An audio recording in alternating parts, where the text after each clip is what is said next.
Hey friends. All right, today's book is called Roxaboxen. And it's one of my favorites because it's about being creative with what you have. And this is by Alice McLaren.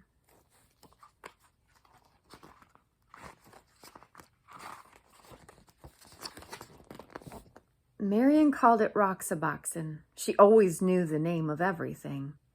There across the road, it looked like any rocky hill. Nothing but sand and rocks, some old wooden boxes, cactus and greasewood and thorny ocotillo. But it was a special place. The street between Roxaboxen and the houses curved like a river, so Marion named it the River Road. After that, you had to ford a river to reach Roxaboxen. Of course, all of Marion's sisters came, Anna May and Frances and little Jean. Charles from next door, even though he was 12. Oh, and Eleanor, naturally. And Jamie with his brother, Paul. Later on, there were others, but these were the first. Well, not really the first. Roxaboxen had always been there and must have belonged to others long before.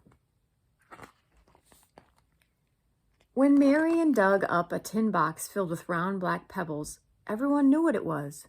It was a buried treasure. Those pebbles were the money of Roxaboxen. You could still find others like them if you looked hard enough. So some days became treasure hunting days with everybody trying to find that special kind. And then on other days, you might just find one without even looking. Look at that. A town of Roxaboxen began to grow, traced in lines of stone. Main Street first, edged with the whitest ones, and then the houses. Charles made his of the biggest stones. After all, he was the oldest. At first, the houses were very plain, but soon they all began to add more rooms. The old wooden boxes could be shelves or tables or anything you wanted. You could find pieces of pottery for dishes. Round pieces were the best. Later on, there was a town hall. Marion was mayor, of course. That was just the way she was. Nobody minded. After a while, they added other streets. Frances moved to one of them and built herself a new house outlined in desert glass. Bits of amber, amethyst, and sea green. A house of jewels. And because everybody had plenty of money, there were plenty of shops. Jean helped Anna May in the bakery, pies and cakes and bread baked warm in the sun. There were 2 ice cream parlors. Was Paul's ice cream the best or Eleanor's? Everybody kept trying them both. In Roxaboxen, you can eat all the ice cream you want. Everybody had a car. All you needed was something round for a steering wheel. Of course, if you broke the speed limit, you had to go to jail. The jail had cactus on the floor to make it uncomfortable, and Jamie was the policeman. Anna May, quiet little Anna May, was always speeding. You'd think she liked to go to jail. But if you had a horse, you could go as fast as the wind. There was no speed limits for horses, and you didn't have to stay on the roads. All you needed for a horse was a stick and some kind of bridle, and you could gallop anywhere. Sometimes there were wars. Once there was a great war, boys against girls. Charles and Marion were the generals. The girls had Fort Irene, and they were all Girl Scouts. The boys made a fort at the other end of Roxaboxen, and they were all bandits. Oh, the raids were fierce, loud with whooping and the stamping of horses. The whirling swords of ocotillo and had sharp thorns, but when you reached your fort, you were safe. Roxaboxen had a cemetery in case anyone died, but the only grave in it was for a dead lizard. Each year when the cactus bloomed, they decorated the grave with flowers.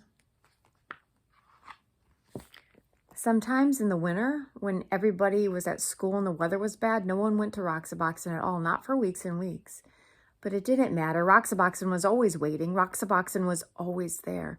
And spring came and the ocotillo blossomed and everybody sucked the honey from its flowers. And everybody built new rooms and everybody decided to have jeweled windows. That summer, there were 3 new houses on the east slope and 2 new shops on Main Street. And so it went. The seasons changed and the years went by. Roxaboxen was always there. The years went by and the seasons changed until at last the friends had all grown tall. And one by one they moved away to other houses, to other towns. So you might think that was the end of Roxaboxen, but oh no, because none of them ever forgot Roxaboxen. Not one of them ever forgot. Years later, Marion's children listened to stories of that place and fell asleep dreaming dreams of Roxaboxen.